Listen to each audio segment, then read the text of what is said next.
Welcome back to the Business Roundtable Podcast. I am your host, David Carr, founder of Steward Your Business, where we bring great leaders onto this podcast, those that are in business, those that are helping organizations grow, align, be sustainable.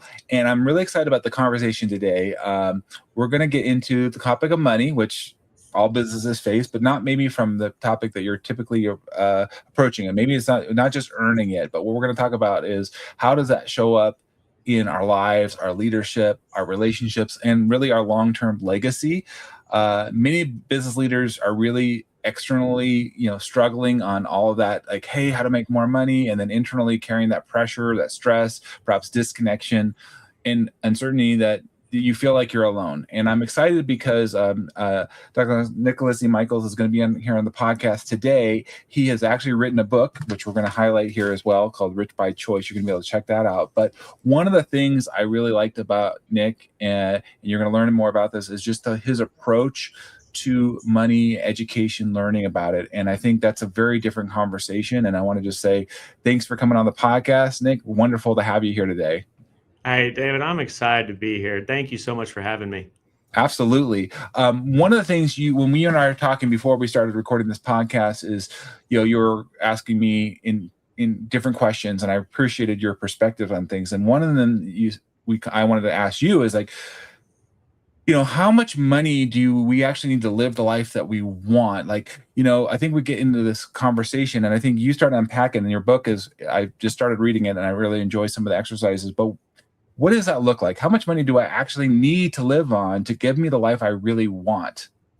Yeah. And Dave, that's a fantastic question. And that's something I really try to educate people about, because I hear that all the time where people say, Nick, I saw this commercial, I read this, that I need $1 million and I'll be happy. Or, Nick, I need 5 million, 10 million, 100 million, whatever that dollar amount is that is. And I try to tell them that's wrong. And the reason I tell them wrong is it's different for everybody, and it's nothing that people are wrong and they're silly for doing it, chasing the number. But what I have them do is just take a break and take a deep breath and really understand what's important to them, who's important to them, what's the life that they're going to lead that's going to bring the most joy, because it's not a dollar amount. Yes, a dollar amount will equal that life that's going to make them happy, but don't start with the dollar amount. Start with the life that you want. Because that's what the book's about. Yes, rich in money, but rich in life. Because if you're just rich in money and you have nothing else, I promise you, you're not going to be happy. So that's the point is to understand who you are, where you want to be, and then you start deciding a dollar amount that you need, because everybody's different. Yeah, absolutely. I'm glad you said that, Nick, because I think we get in this comparison game. We're like, well, this person's that person. Are you married? Are you single? Do you have children? Where are you living in the world? Are you an employee or an entrepreneur? And I mean, to me, I'd love you to maybe unpack a little more, because to me, that's overwhelming. Why do you feel like people are so overwhelmed, even quite honestly, when they appear successful? Why do you feel that? When you talk about appear successful, I think about this research study that I read one time. It says outwardly successful, inwardly stress. So a lot of people try to appear successful by this or that, but inwardly they're not happy, and that's huge. And I was just recently at a high school. I go around to high schools around Texas and teach money and teach life to seniors. I talked about this exact topic here recently, and it had to do with Facebook. So since Facebook coming out, and I'm not against Facebook. I have a Facebook. It's wonderful. I get to keep up with family and friends. But since Facebook has come out, we see depression has gone up, especially with all people, but highly in teenagers. And the reason why is it's the comparison game, what you just talked about, people wanting this or wanting that. And if you think about Facebook, everybody puts their successes on Facebook, the big dinners, the parties, the travel, which is great. I love that. No one puts their credit card bill on Facebook. No one puts the argument or spat they had with their spouse on Facebook. You don't put those things when you're butting heads with your teenage kiddo. Then those are all part of life. But the reason I bring that up and I talk to kids about that is because in the book, it has them do an exercise and it walks them through step by step to get a real good understanding of, hey, what's going to make you happy? Well, I mean, when you're 110 years old, I call it the rocking chair test, and you're looking back over your life, what has to happen specifically? Do you go, David will be like, I lived an amazing life. I mean, I did it, because you're not thinking about the money at that stage. You're thinking about a life Right. well lived. Mm-hmm. And so once you get an understanding of, Mm-hmm. and not just an idea, but a detailed plan, then the comparison game goes away. Because then, like right now, my wife and I do these exercises, which I talk about in the book, and I'll see people on Facebook and I'm happy for them. God bless them. I really mean that. Yep. But I don't want that. And it's not that I'm better or worse. It's just because I have an understanding of, hey, these are the things that are going to make me happy. This is what I'm working for. And so I think that's a big thing, David, to where people, if you don't know exactly precisely what you want, it's easy to fall into the comparison game of, I want this or that looks fun. Right. Oh, that's a great point. I love that question of what do you want? I work with clients on that too. Mm-hmm. And I would say most of the time people aren't clear on what they want. Mm-hmm. Why do they want it? We live in a world where we're bombarded with marketing messages to buy this, that, and the other. Mm-hmm. And they think that that's going to get me a new car, go on a vacation or whatnot.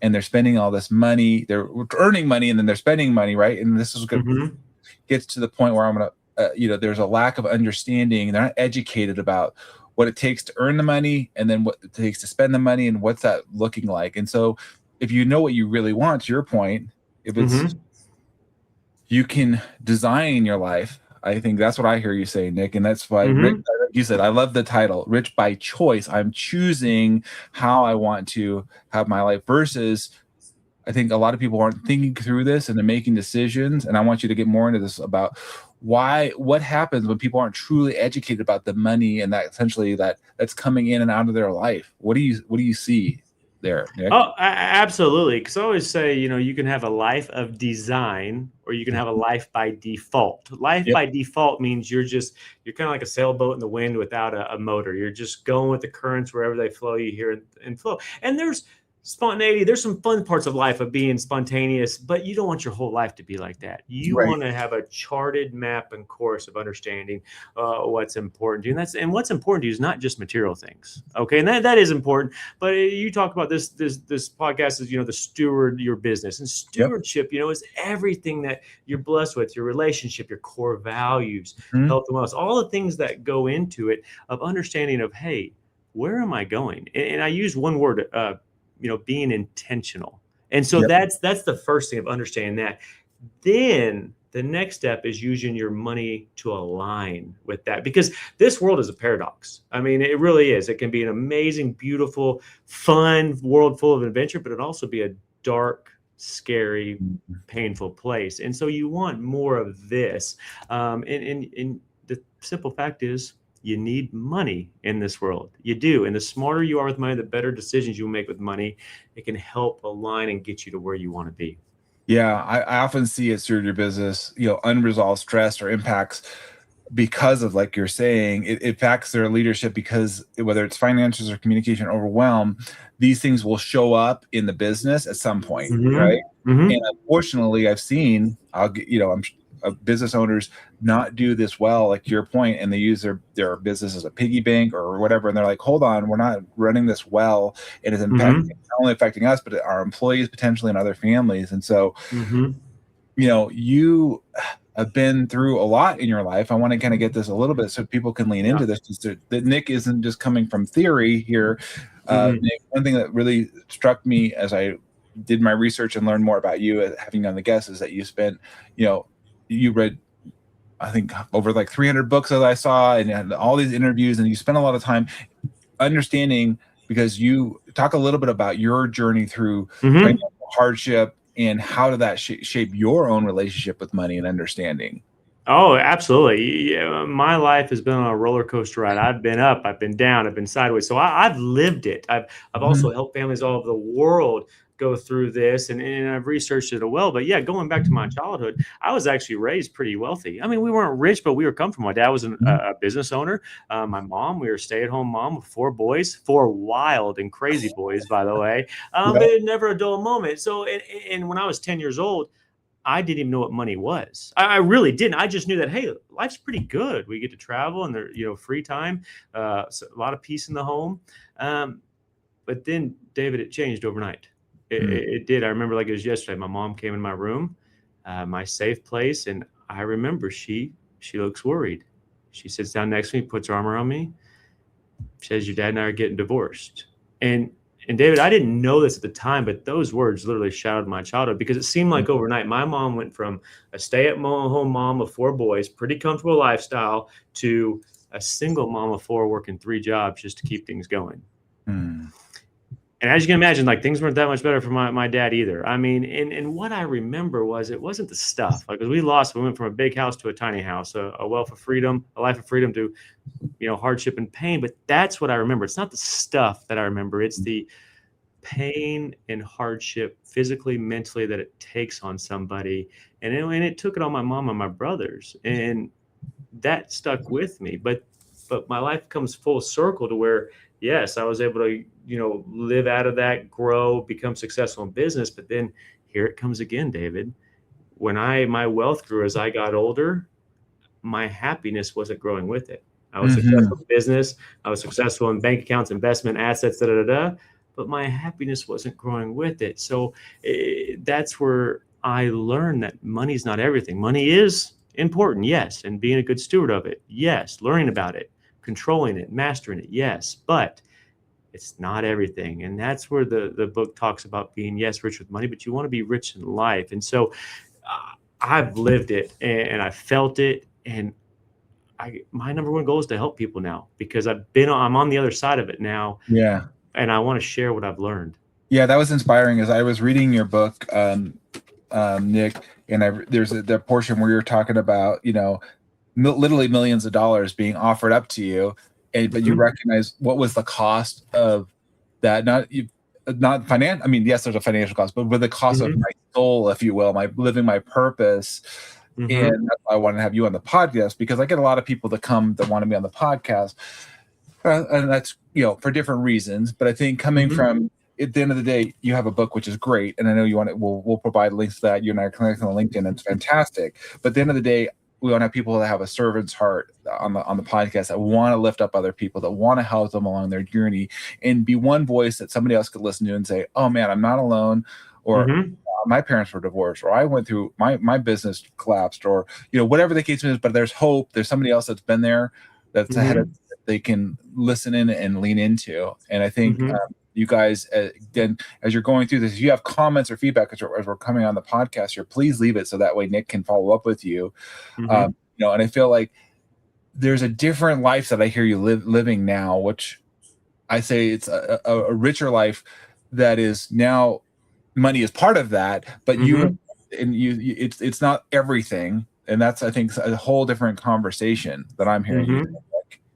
Oh, absolutely. Absolutely. Like I said, this world's a paradox. Money's a paradox as well. And what I'm about to say next is going to blow your mind, but money's everything, but money's nothing. It really is when you think about it. I mean, it is everything, because that's the world we live in. You need it to eat, for healthcare, things like that. But it's really nothing when it talks about what truly matters in this world. And so what you want to do is you want to get very in tune with yourself and very detailed of what really does matter, David. I mean, who matters? What matters? What are your core values? What's your purpose in this world? And then you align your money with those things. That is what I've seen, and I teach people how to do that. That's what's going to bring more joy, more peace, less pain, less struggles. That's what I'm passionate about. Because when I talk to my clients, and I work with families all over the world, yes, I'm really good with the money and dollars and math. I've always been great at math. But what I get so excited about is when we start mapping out their life. I mean, that's fun, of the things they want to do, the things they're worried about that we get to provide strategies for. But it's the life that gets us all excited. Absolutely. Yeah, I think a lot of business owners can relate to that drive to create that stability, that you said, be there for the people they really care about emotionally and not just financially. And that, to me, is definitely in alignment with what I do at Steward Your Business as well. Because as I'm having you on the podcast, I'm looking at leadership in the business and the people, but that's the work we do. And so if you infuse this together, how you're going to be so much better, of a richer, I would say, joy-filled life. What would you say is the difference between, a financial success and really finding that financial, I would say, really joy in the world of happiness is kind of circumstantial, but here I have financial success. Okay, great. But there's a difference between that financial, I would say, joy, that point where you've come to now. Talk a little bit about that journey. Yeah, and I'll give you an example, because financial success just could be commas and dollars and a bunch of zeros, and that's wonderful. There's nothing wrong with that. But I would say financial joy and peace is all the other things that come along with it. So I remember this like it was yesterday.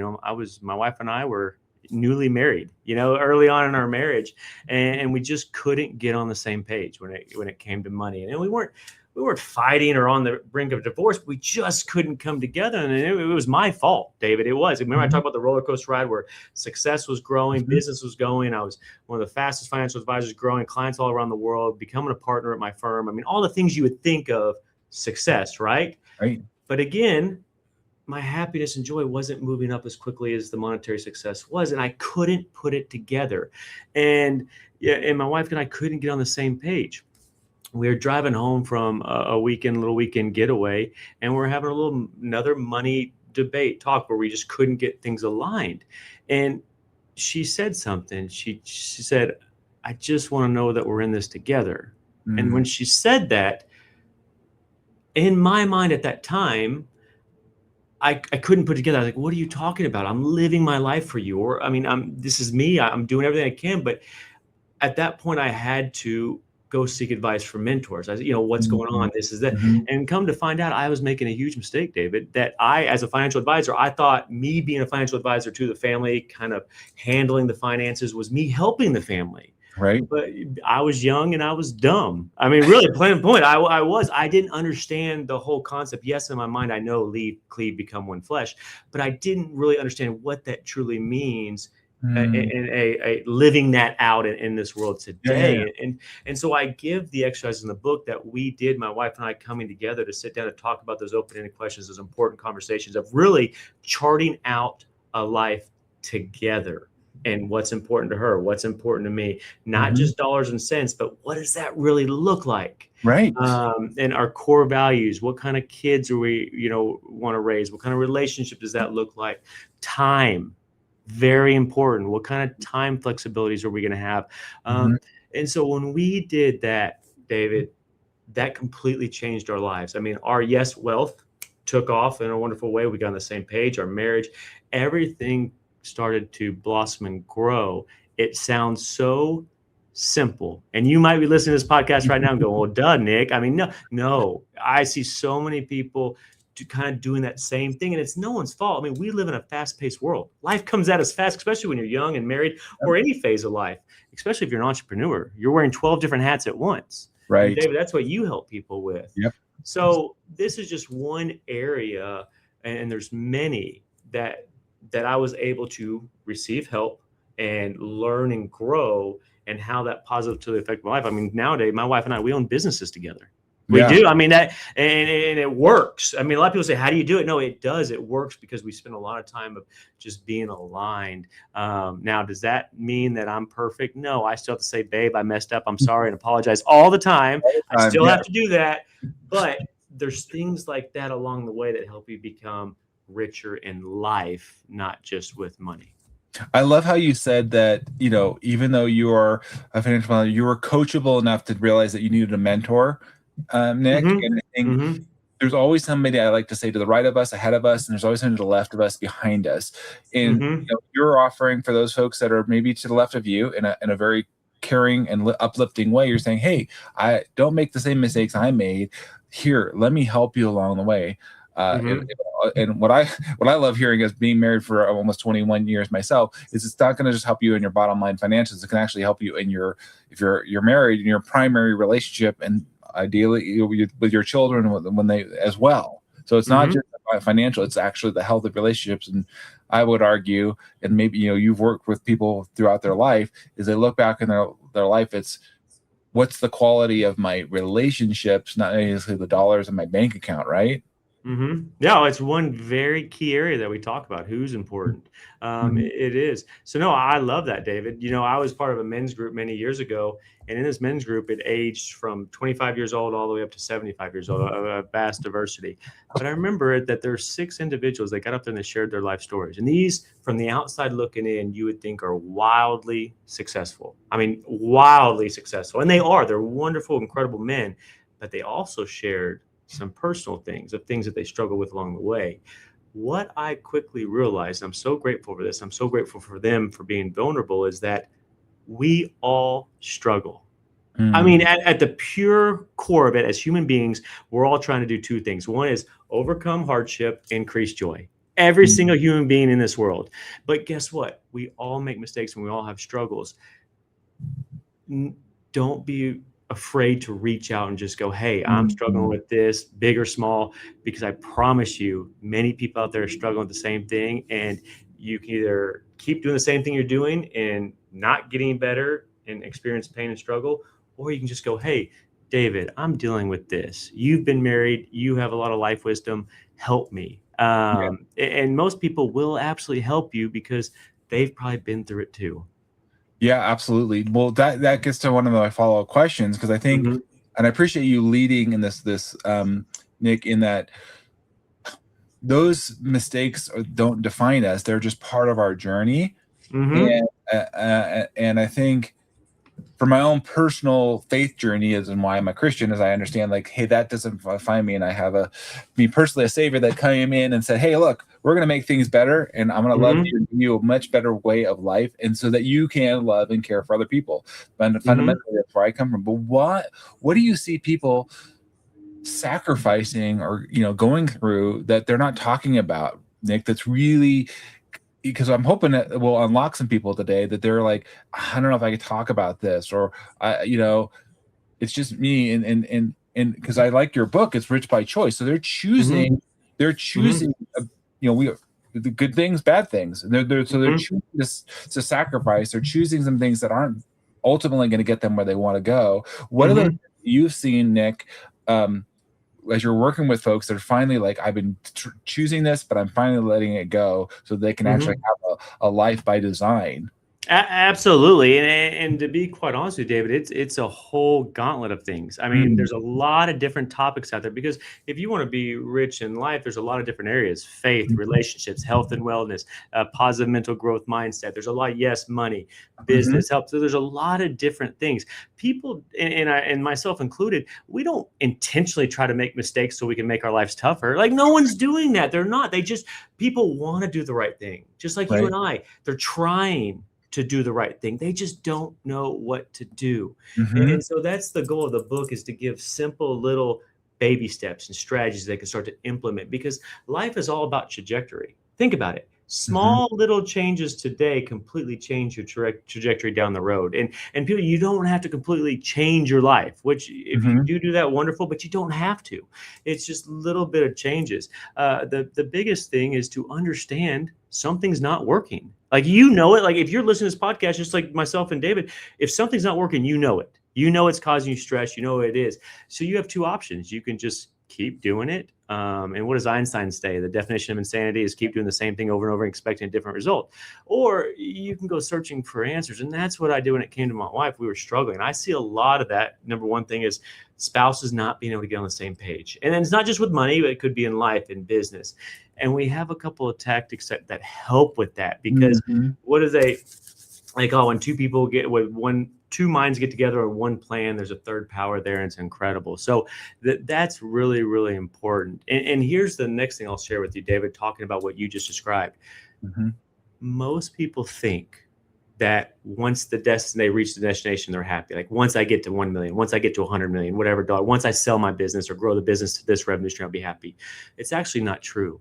From psychological research states that it's once they start taking the steps, the actions, and they can be small, to getting to that desired goal, is when increased peace, joy, happiness, all those things, fulfillment, start to go up. So my recommendation is identify, or take some time to think about your life. Take some time to think about where you are struggling.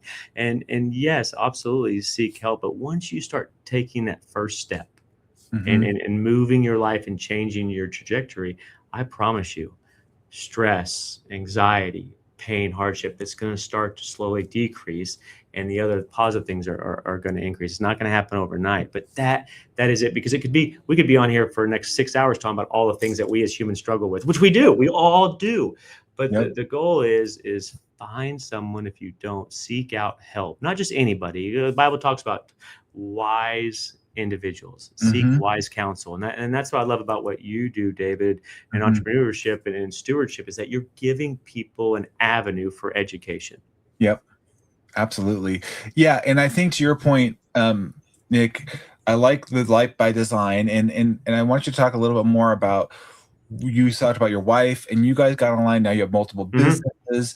It isn't, talk a little bit about, it's not just set it and forget it. It's like, and I've learned this over the years of like, let's just use recalibration. I like my app, right? Because some things get out of whack, even though we really set it, right? We set the alignment. We talk a little and talk. This applies to businesses too, because I think about vision, values, and to your point, you just said there's little increments. However, if we're not paying attention and that increment shifted a little bit, and we thought we were setting in one way, and we kind of look up and it's not the way. So can you talk a little bit about how you have been able, once you got to get that foundation of set, how do you maintain that? How do you actually get it so that you're not having to do wide swings? Like, oh my goodness. And there's a lot of people get fearful, right? In the market. Oh my goodness, pull out my money, stop this. I'm not, talk about the fear or the challenge of how to weather those things that inevitably are going to come. Oh, absolutely. Number one thing is education is the gateway to success. I mean, continue to educate yourself and where you specialize, what type of business you are. Try to become the best you can, help the most people possible. If you do that, number one, success is going to rise. But the next thing is, if something's important to you, track it. I can't tell you how powerful that is. If something's important to you, track it, monitor it, talk about it. Like if you start with the end in mind, know where you need to get to accomplish the goals, and then go back from there.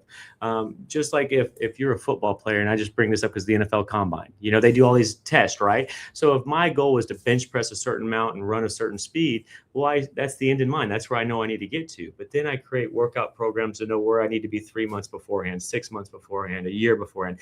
Just do that same thing with business. It may not be 3 months, 6 months, it might be 3 years, 5, whatever it might be, but you'll have to track it. That's the number one thing. I mean, you've got to monitor it, and the more attention you pay for it. So yes, the whole set it and forget it, that's not really going to work. But also too, David, I think a big thing is, as I go through different seasons of life, as probably you, our goals and desires change. Right.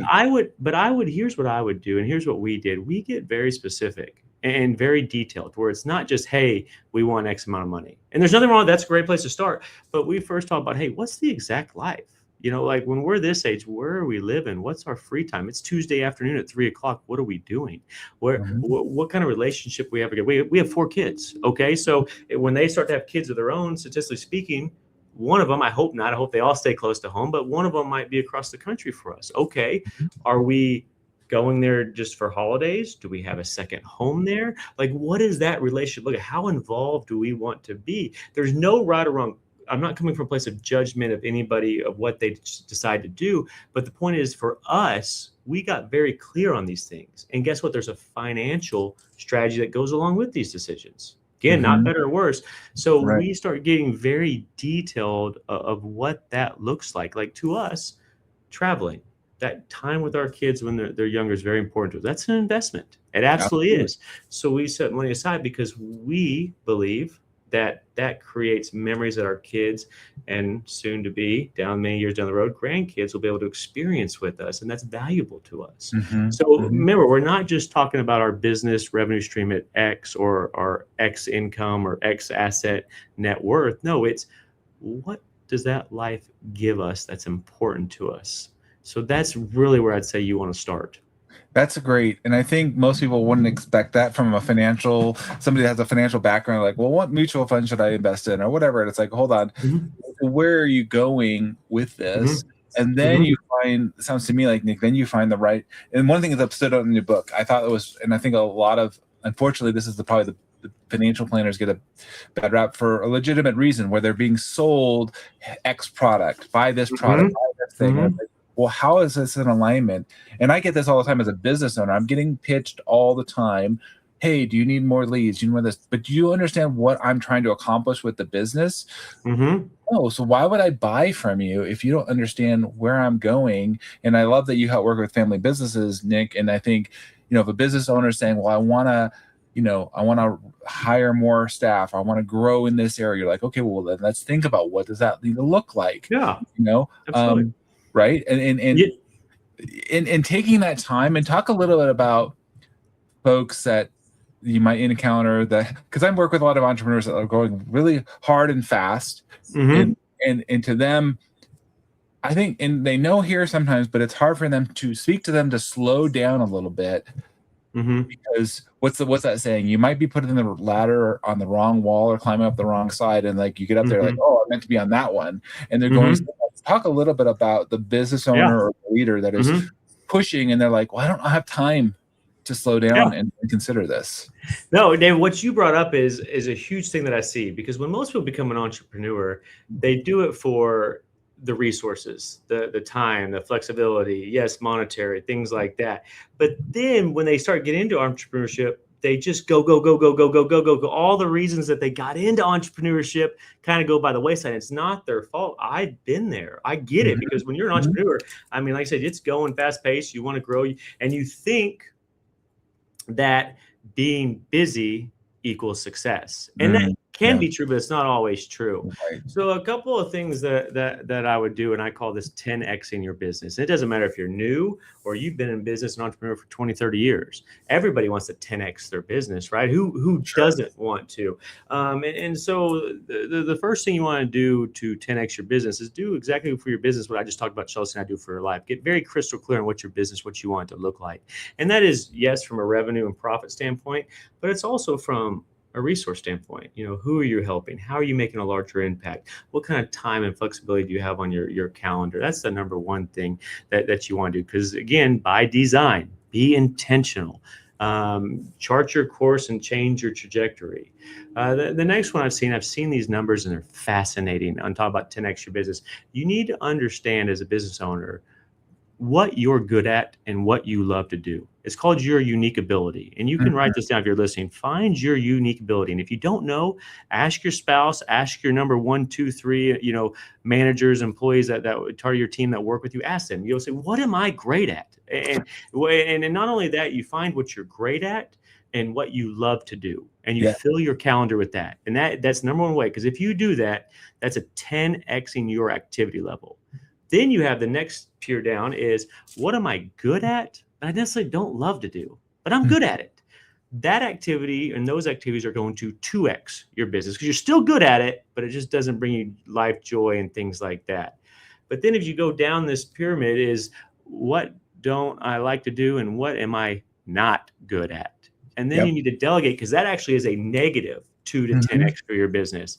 Most business owners haven't seen these numbers played out in like a profit and revenue, 10X, 2X minus. So you need to understand of what activities fill your calendar and where do they fall? Am I good at it? Do I love it?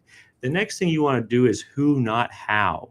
Who, not how. Who, not how is find the who that can get you to where you want to be. The who. So if I'm not good at something, I don't like it, who is good at it and who does love it, because they're going to help me 10X my business. So the goal is to fill the business calendar with all 10Xs. You've got to take time. Again, it starts with the end in mind of understanding crystal clear where you want your business to be in the life that's going to give you and the people you're going to help. So important. Then you fill the activities. The next thing is the last thing I'll share, and I can talk about this all day. I get really excited. Mind the gap. Mind the gap. And what I mean by mind the gap is there's a book out there called The Gap and the Gain. And there's 2 different types of gap. The Gap and the Gain is a wonderful book. If you haven't read it, read it. And what it talks about is focus on the gain, not where I want to be. Yeah, focus on that. But don't forget to look at where I was. So if I'm always thinking about, hey, I should be here, I need to be there, that's depressing. But if I look back, and even for my own self, look how far my wife and I have come over the last 3 years. It's amazing. And I'm so grateful. I thank God every day. But I still have goals of where we want to be and more people we want to help. But don't just focus on the glass half empty. Focus on the glass half full and keep that confidence and momentum going. Well, now, when I say mind the gap in this way is, I read this wonderful parenting book, and it talked about minding the gap. And it said, hey, look yourself in the mirror and say, I want to raise kids with these core values.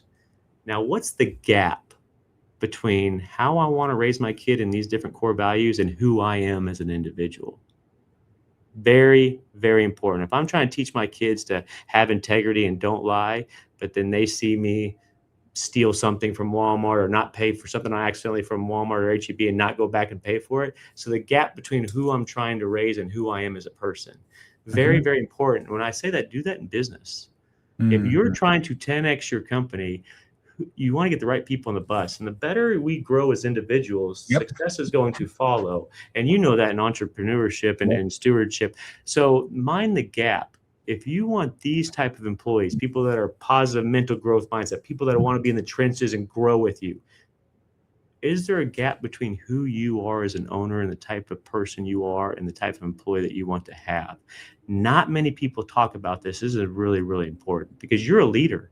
Just like I'm a leader, and I'm not coming from a place of judgment. I'm not perfect, but I have certain core values that I'm trying, and I talk about these things not only with my kids, but with our team. And these are things that they'll see me work towards.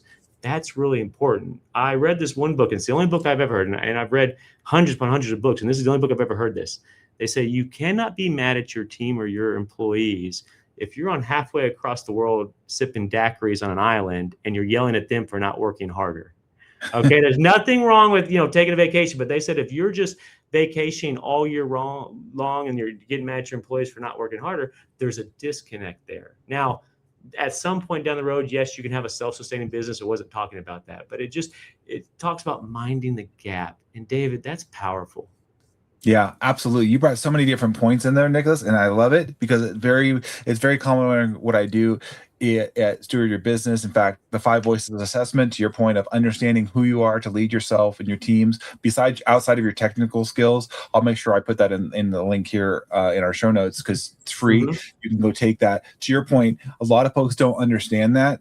Nick, and they will try to mimic or try to be somebody that they think is a good leader or whatnot, and it may not be authentically them. So I think getting that feedback is very valuable. And to your point too, I even do an exercise, just like you said, of taking folks about documenting their time. How long does it take you to do X, Y, and Z thing? Is it in your sweet spot, or is it like things that you should be mentoring or training at somebody else or bringing them in and finding those people? And again, I'm a connector. I love bringing and doing those things. And I know my strength is also not sometimes the very detail oriented and some strategy. And that's where you need to pair up with somebody like yourself, Nick, that is saying, look, I'll look at these things and I'm going to ask you the questions. I'm going to help tee it up for you. So sometimes people are not always driven that. I remember when I started my business, one of the first things I did was hire a bookkeeper because I knew that is not my strength. It's not my best area of energy to be looking at all the numbers and getting the receipts aligned and all these other things. I had to be focused on other elements in the business.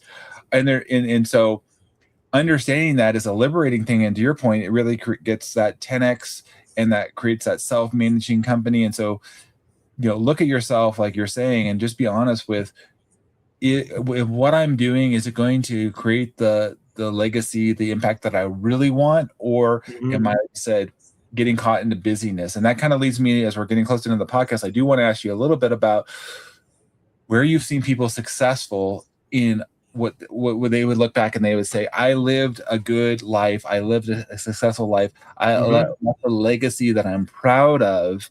Whether they left, $100 million or $100. I don't, whatever that looks like in the bank at the end of the day. Because some people want to leave a big, that's like people say, I don't want to have anything. I want to spend it all.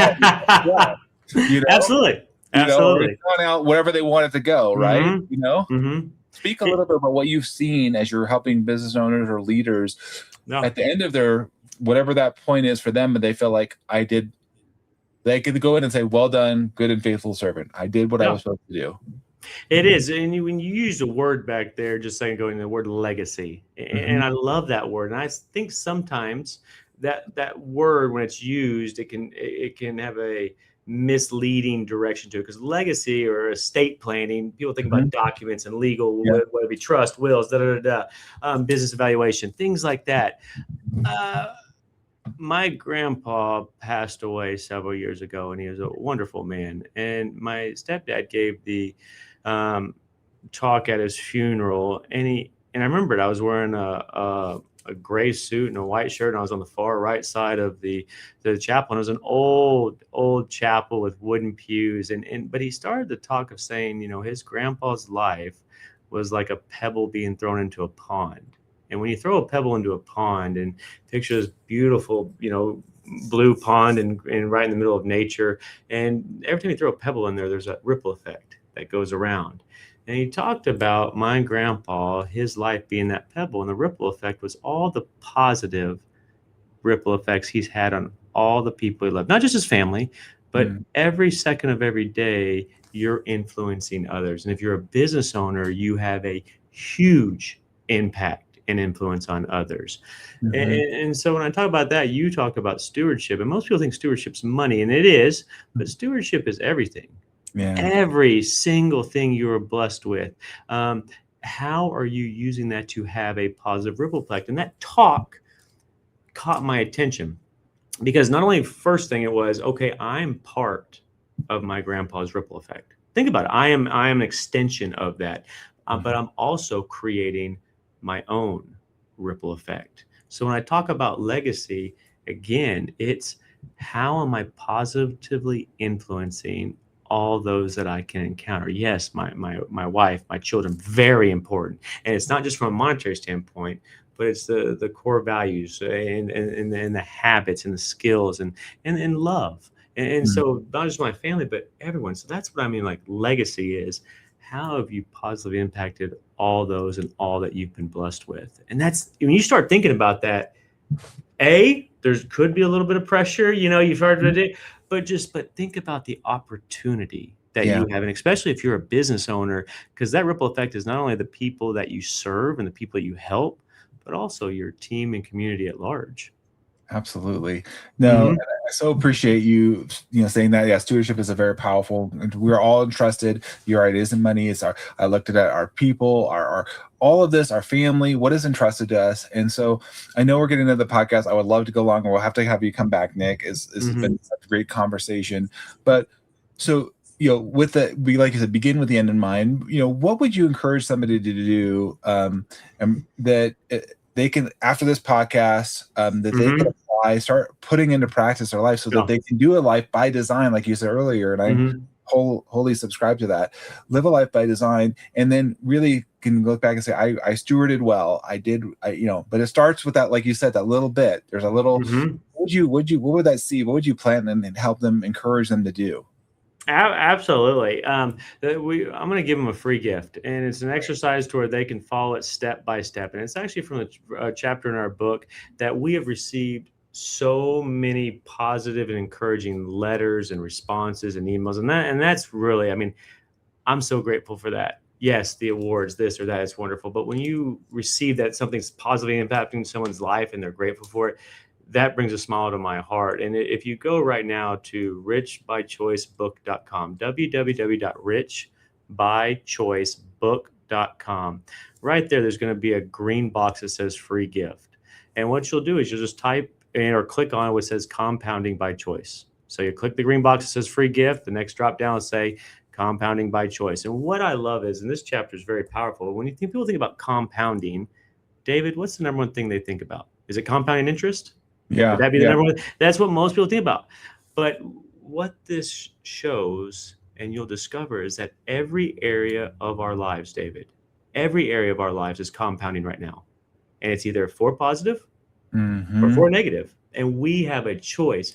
And so there's a step-by-step strategy that has you understand the key areas in your life. But yes, family. Me being a father, being a husband, a business owner with my wife, my health and wellness, my faith. There's a lot of different categories. And what it does is it helps you create a strategy. And it gives you ideas and examples too, but it helps you understand small, little, daily and weekly actions that you can kind of incorporate into your life.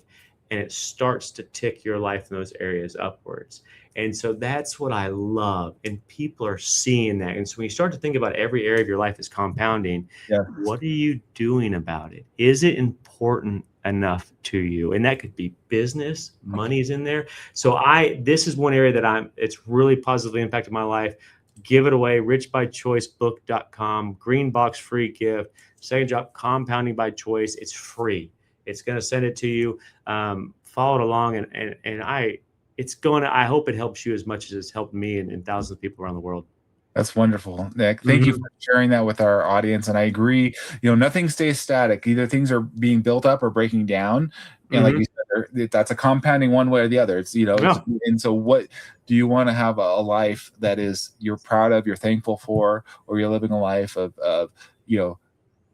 not the despair, and we want to be empowering people. We want people encouraged and know that we're advocating for their success. And so I wanted to say thank you for coming on the podcast and sharing with us the insights. And we're going to put links to everything there so you guys can connect with Nick, find the book in our show notes. We are connected on LinkedIn, connect with him there. But thank you so much for being here, Nick. Wonderful having you. Oh, David, I'm so happy. I love what you're doing. I love your podcast. And I love the message that you're getting out. So just bless you and bless everybody listening. Well, thanks so much, everybody. Of course, we appreciate you following along, knowing that you have an advocate here in the Business Roundtable podcast. Of course, if you haven't already, please subscribe, follow the show, leave a comment or review. That also really helps increase our audience reach, and share with somebody that would benefit from it today. Thank you so much for listening in. And until the next time, be well, everyone.